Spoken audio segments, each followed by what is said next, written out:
Yes guys, GBFC Chelsea pre-season tour episode number 5. Today we go to Chicago, we get ourselves a new hire car and I am not happy about it. From there we build the Chelsea team. We've got the Chelsea versus Celtic preview. Let's get going and head to match number 2.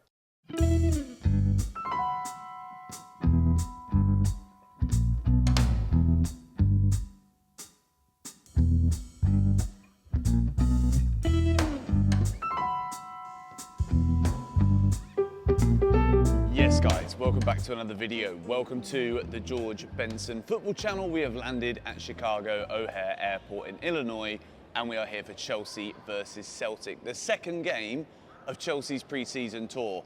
I'm not going to lie to you, I expected this to be a tough morning. I got 2 hours sleep on the plane. The bloke next to me just kept insisting that he wanted to put his leg across my seat and under the seat in front of me. We have woken up this morning and I've landed and we are straight on the buzzer and we have got some Chelsea news. An exclusive from Fabrizio Romano. Chelsea are closing in on Philip Jorgensen deal as agreement with Villarreal is at final stages. Chelsea have improved their proposal after initial bid worth 20 million and they are just discussing the deal structure with Villarreal. Jorgensen has already agreed personal terms. Look, we talked about this one yesterday, walking through the streets of San Francisco. We need a goalkeeper who is up to the levels of an Ederson at Manchester City. That is what facilitates Pep Guardiola playing the possession-based football that he plays.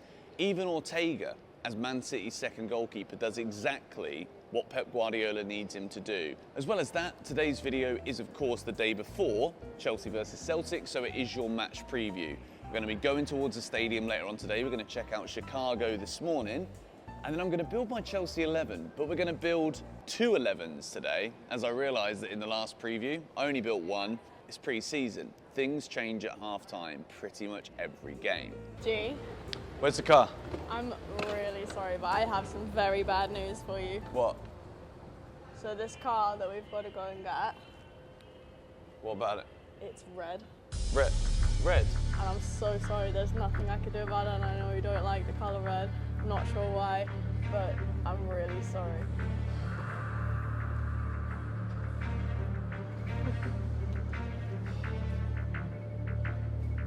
It's okay, I'll go to the game and you can stay here. So this is the car that we have been given on our second stop of the trip. You know, I didn't want to leave California. I didn't want to leave that car yesterday. I haven't slept at all. And the woman gives me this piece of, it's the colour, all right? I don't like anything red. I don't like red.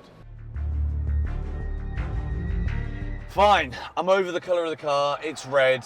I'm going to get over it. I'm a grown man. I'm nearly 30 years old. By the way, it'll be my 30th birthday when Chelsea play Real Madrid at the end of this tour. So that's going to be an epic way to exit my 20s into my 30s. Chicago. We're driving through the city. We're going to the east side of Chicago. Coffee is absolutely, oversized load. All right, mate. I'm going to head over. I'm going to spend the afternoon in the city. The weather is good. It is 75 Fahrenheit. I don't know why I've suddenly become American with my temperatures, but mid-20s today expected, which is good. We've brought the Californian sun with us, but it does feel different, don't it, G? Yeah, it does. Yeah, I miss Cali already. I miss it too, but we're coming in with an open mind. Chicago apparently is a beautiful city, lots to see, beautiful architecture everywhere. We're going to check that out. Going to the understudy.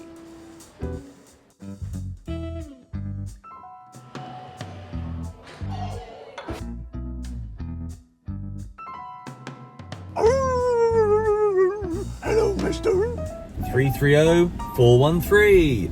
330-413. That's our parking code number. Saying it out loud so we don't forget it. G, where are we right now?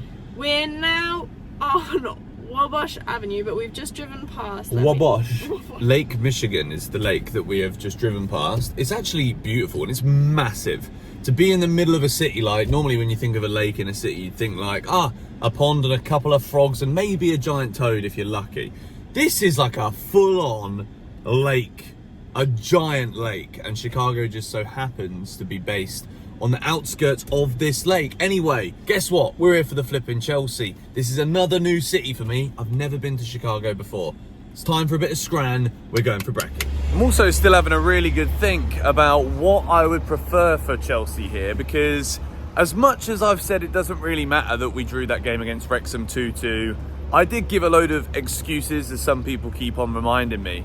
At the same time, I do think it is very important that the game against Celtic, which again you would consider a winnable fixture before you've got Club America, Man City and then Real Madrid, those are the two obvious ones that you think Chelsea needs some momentum going into those games, because if you don't beat Celtic, and then regardless of the Club America result or not, if we do get beat by Man City and Real Madrid, which is a feasible thought, as much as we don't want to entertain that right now, it's not really the momentum that you would want for a new manager going into a new season when Man City and Pep Guardiola are the first game in the Premier League. No yoke. We'll go in here for breakfast. Big yellow door. There's a lot of yellow bridges I've seen in Chicago, actually. No, do you know what? We're in the yoke now. Come in the yoke with me. I see. I get it. They've gone for the full eggy experience in this place. I feel like we're in a massive cruise ship. I've never been on a Doesn't cruise it? ship, but I can, It's just very grand in here. Give me some background on Celtic. Have they had Celtic a preseason game are a yet? Scottish team. They beat Man City 4-3. Am I allowed to say that Chelsea might lose? If you want, Will you hold it against me? Let's go for another 2-2. 2-2. 2-2 again. There is nothing that beats a little bit of hot sauce on a breakfast. This is the signature yolk hot sauce too.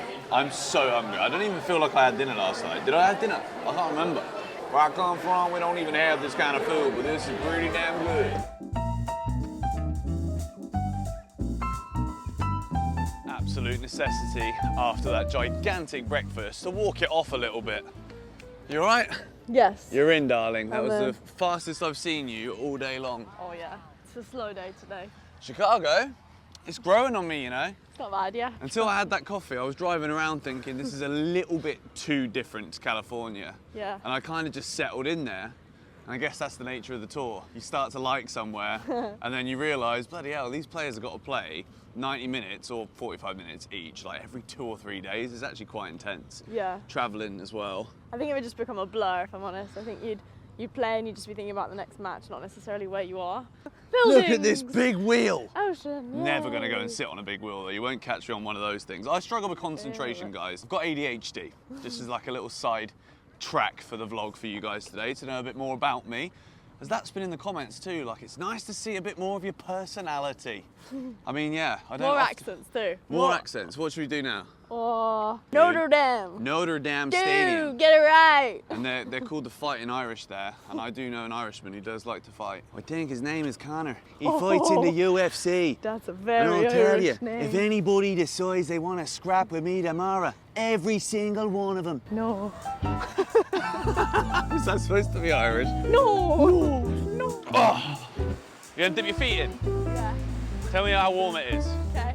Guys, we might have a bit of an issue, you know. I've been pondering, deliberating, I'm thinking about what Chelsea team to build and how to discuss it really, because as I said at the start of the video, with friendlies, you're gonna get your first half team, your second half team. Some more news that has come out in the past few hours. It's not really a surprise, any of this, and it's about Cole Palmer having a central role again this season at Chelsea, which is where we all know he's at his best, but last year he was utilised on the right-hand side. When I'm thinking about a 4-3-3, when I'm thinking even about a 4-2-3-1, Cole Palmer, if he's going to be playing central, has to be one of those players in the middle area. How on earth, when you've got Nkunku who wants to be central, Enzo Fernandez, Moises Caicedo, Lavia, Carney Chukwuemeka, Kiernan Dewsbury-Hall, Conor Gallagher, how on earth are these players going to get minutes? And how is Maresca going to find out whether it is better to have 2 8s and 1 CDM, or is it better to go with a pivot in a 4-2-3-1 that we saw so often last season with Maurizio Pochettino? I'm just trying to figure out here how Enzo Maresca not only keeps everybody in the squad happy, but also, like, how does he find out and how much experimenting are we going to have to do and how much tinkering of the squad are we going to have to do to figure out exactly what the best setup is? But Cole Palmer and Christopher Nkunku, if they're both fit, have to be in the team. Is it cold? It's so cold. It looks cold. Even them geese over there, they're migrating I don't know how they're swimming. to warmer waters. All right, so we didn't get a chance to actually go to it, but this is Cloud Gate, also known as the Bean in Chicago. It's a huge glass-looking bean. All right, one last stop off. Notre Dame. Notre Dame. Notre Dame. We had to do a Chicago-style pizza. We did. This is the final stop before we drive to Notre Dame. A few of you guys recommended going for a pizza on Instagram. Is it time for another coffee yet? Which one's which? This That's one's yours. your one? Yeah. Nice. I'm actually very happy with this size too. Yeah. I know it's slightly underwhelming for the Chicago pizza experience, but I'm not actually all that hungry, to be quite honest. My body clock is off, but we will go straight in for a slicey dicey and a mouthful. Hot. Oh, wow. Tuck in, my darling. Not as cheesy and gooey as yours, but. Babe? Georgie's going to go for a little stroll in New Buffalo whilst I talk to you lots about 2 Chelsea 11s. And to be quite honest, I think I've nailed this, you know. We're not going to build it in like the classic monotonous structured manner in which I normally do. I'm just going to whack them both on the screen simultaneously, and we're going to talk about the weaknesses in each one, the reasons why each lineup is exciting and gets enough answers to questions, as well as still building fitness and all of those things that we hear when results aren't very good as kind of the excuse, but also valid. So, without any further ado, let me begin with team number 1. You guys can see it up on the screen now. We've got Sanchez, Gusto, Fofana, Colwill, Renato Vega with his debut, and by the way, Renato Vega was doing sprints at the end of the match when everybody left. He was the final Chelsea player running, so I guess maybe he wasn't fit enough to play, but hopefully he'll be fit enough to at least play against Celtic. Midfield 3, Caicedo, Lavia, Chukwuemeka, Mudryk, Gu, and Noni Madueke. I think Noni was quite poor in that opening game, but again, as I've said countless times, to expect too much this soon would be crazy. Mark Gu, I want to see how he links up with Mudryk, because I like the way that Gu kind of drew back. He was dropping in and he was filling in the spaces, and he wasn't just waiting for the ball to come to him. He was trying to get involved. And what I want to see more from Mudryk, and I said this countless times last season, but as I said earlier in this video, Chelsea have got too many players that want to operate in central areas. So for Mudryk, it's the left wing or bust if he wants to be a part of this team. But the way that Mark Gu does drop can allow for a run in behind from Mudryk. And I think we might see that. And I want to see how those two link up. And I also want to see Noni Madueke playing again with Mark Gu, because I think Noni's got a really good chance of being a starter for us this season. When we look at that midfield 3, Chukwuemeka, Caicedo, Lavia, as we discussed earlier in this video, there's a lot of questions at the moment, particularly the more that we get to understand that Enzo Maresca does want potentially 2 8s being progressive on the field. Is it Caicedo as a lone DM? Is it Lavia as a lone DM? If you're going to choose between who plays the 8 and who plays in the 6 when you're choosing between those 2 players, let me know in the comments down below which one for you is in which role. Kane Chukwuemeka we saw play 90 minutes, but I think I've said this for so long about Kane Chukwuemeka. I want to know what his best position is. I think Pochettino was looking to find what Kane's best position was. And I think Maresca's trying to do the same. So I think this team here is the team that I would go for in the first half. And then we move into the second half 11. And this is where it gets exciting, because these 2 sides should genuinely be enough, both in the first and the second half, to beat Celtic tomorrow. So Sanchez in goal again, because look, Bergstrom has flipping, I don't know, he's got like ice on his gloves. He keeps slipping off the flipping ball. Reece James, Axel Disasi, Tosin, Chilwell, Santos, Dewsbury Hall and Christopher Nkunku as an 8. Then we've got Raheem Sterling, Nicholas Jackson and Tyreek George. Look, these 2 11s should be beating Celtic tomorrow. And I think we will. I think that Chelsea know the Wrexham result has kind of left people a bit worried. It's kind of given the media and people that want to be negative about us fuel to say, well, look at the job that Enzo Maresca's got to do. Primarily, it is about fitness. But as I said earlier in this video, winning football matches builds momentum. And this pre-season does not get any easier. I think the games are genuinely going in order of competitiveness and difficulty. And at the same time, fitness will also be taking an upward trajectory. So when you look at these two 11s on the field, let me know in the comments down below which one you prefer. And I genuinely feel as though there is balance here. And it allows us to see different players doing different things. I think Chilwell is evidently struggling with this kind of systemic play. Let's see what he can do. And I also want to see Renato Vega as the inverted left-sided player in that first half 11, because that's what he's been brought in to do. That's why Chelsea have signed him, because he can play that role. But anyway, that is enough of the preview side of this match preview. What a day this has been. Off of literally, I checked my Whoop, because I wear a Whoop, 1 hour, 6 minutes of sleep I got.